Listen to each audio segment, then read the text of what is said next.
항상 대한민국에 정확하고 빠른 소식을 알리기 위한 시스코크입니다. 구독과 좋아요는 영상 제작에 큰 힘이 됩니다. 대한민국의 자랑인 KF-21 전투기가 연이은 시제기들의 비행 성공과 함께 마침내 블록 제로에 해당하는 시제기들을 모두 생산 완료했으며 양산을 확정받아 본격적인 공장 설립 및 예산 산정을 위한 준비에 들어갔는데요. 최근 국방과학연구소에서도 KF-21 보람의 전투기에 들어가는 미사일에 대해 의미심장한 발언을 해 화제가 되고 있습니다. KF-21 전투기에 탑재하는 미사일은 5세대 형태를 갖춘 파이어 앤 포겟, 발사 후 망각이 가능한 차세대 국산 미사일로서 사거리가 1000km가 넘어가더라도 미사일은 알아서 표적을 향해 날아가므로 비행 조종사가 미사일에 대해 잊고 있어도 표적에 명중하는 최첨단 전자 장비를 포함하고 있는데요. KF-21 전투기에 탑재되는 미사일의 폭장량과 엔진 추력 등 아무리 미사일 내부의 성능이 업그레이드되어도 한국의 첨단 기술력으로는 성능 대비 무게를 획기적으로 줄이는 소형화 단계가 전혀 무리가 없다고 판단했기 때문에 폭장량과 사거리를 늘리는 과정을 가능한 빠르게 성공시킬 수 있었습니다. 대한민국 공군은 처음부터 단계적인 업그레이드 방식으로 KF-21 전투기에 탑재할 차세대 무장체계인 최첨단 천룡 미사일을 개발한 후 드디어 그 모습을 전 세계에 공개하는 데 성공했는데요. 대한민국 국민들이 진심으로 원하는 자주 국방을 위해 KF-21 전투기의 성능 개량을 위한 가장 효과적인 방법은 경쟁 기종을 압도하는 성능의 강력한 국산 미사일을 KF-21 전투기에 직접 장착해 무장체계를 극대화하는 것입니다. 국방과학연구소는 SLBM 미사일과 초음속 대함 미사일에 이어서 KF-21 천룡 미사일의 실체를 공개했으며 대한민국도 이제는 당당하게 전투기용 공대지 미사일을 넘어 스텔스 공대지 미사일과 공대함 미사일까지 개발한다고 밝혔는데요.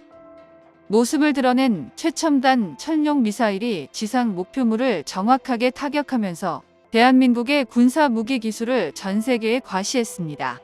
특히 그동안 군사적, 정치적 보복을 해온 중국의 주요 행정 건물과 발전소, 군사기지, 공항과 항구 등 주요 건축물을 무너뜨리고 폭파시키는 게 가능하게 되었는데요.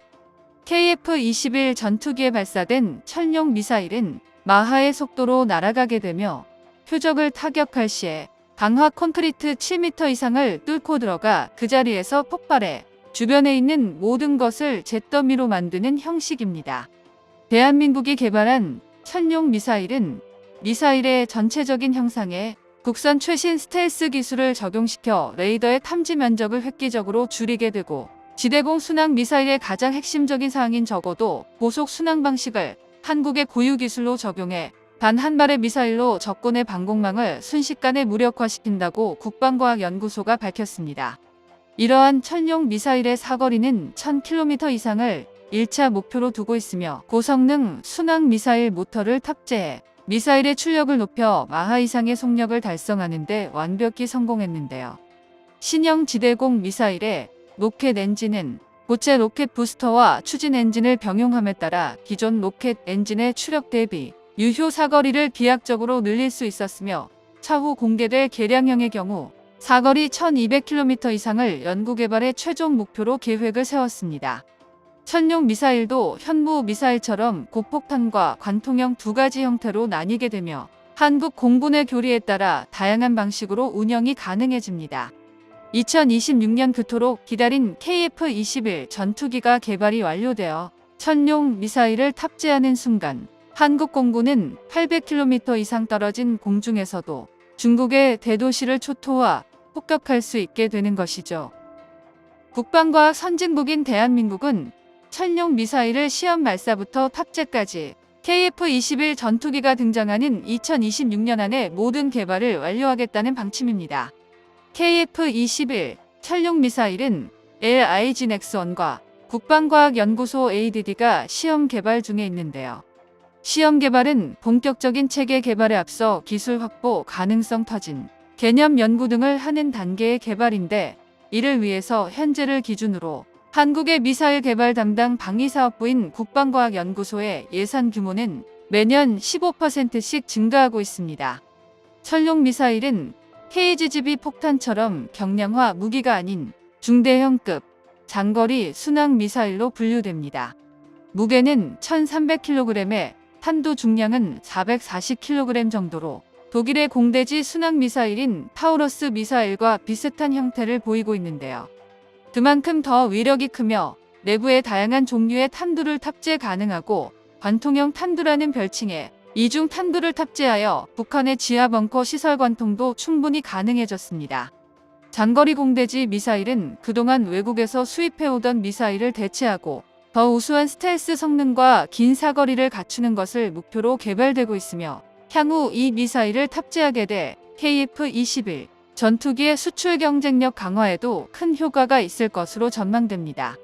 미국의 군사 전문지에 KF-21 전투기가 본격적인 양산 시작과 함께 국산 천룡 미사일 및 유럽산 아이리스-T와 미국산 AIM-9까지 한국산과 미국, 유럽산 미사일을 모두 장착이 가능한 만능 전술형 전투기에 대한 기사가 올라왔는데요. 전투기를 아무리 잘 만들었다 하더라도 핵심 무장을 장착할 수가 없다면 결국 무용지물이 될 겁니다. 실제로 KF-21 전투기는 이미 미국산 무장 갑질로 한 차례 논란이 있었는데요.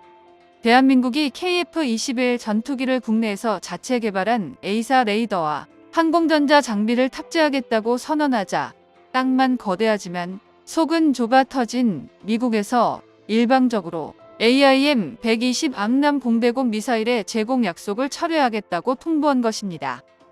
이에 대한 미국의 변명은 아직 개발이 완전히 이뤄지지 않은 KF-21 전투기에 자국의 뛰어난 미사일을 탑재할 수 없다는 게 이유였는데요.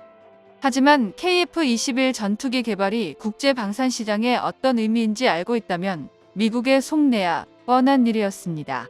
미국은 F-15K, KF-16 등 지금까지 공중 전력의 대부분을 미국에 의지하고 있던 대한민국이 자신들의 영향력에서 벗어날 기미를 취하자 비겁한 방식으로 경고를 보낸 것이었습니다. KF-21 전투기를 개발하더라도 앞으로 적어도 10년에서 20년은 한국이라는 거대한 방산 시장을 좌지우지할 수 있으리라 여겼던 것과 반대로 대한민국의 성장세가 지나치게 빨랐던 건데요. 결국 유럽산 미티어 미사일을 장착하고 양산까지 합격하자 미국도 미사일 장착을 약속하면서 모든 미사일 장착이 가능해진 전투기로 재탄생하게 되었습니다. 게다가 천룡 미사일로 인해 공대지 전투에도 대응이 가능한 KF-21 블록2까지도 기정사실화되었으며 대한민국 공군이 2030년까지 도입할 계획인 120대의 KF-21 전투기는 모두 공대지 능력을 갖추는 게 명확해졌는데요.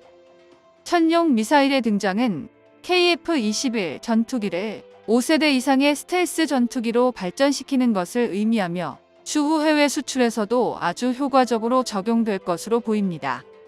정보가 도움되셨다면 구독과 좋아요 부탁드립니다. 이상 시스코크입니다.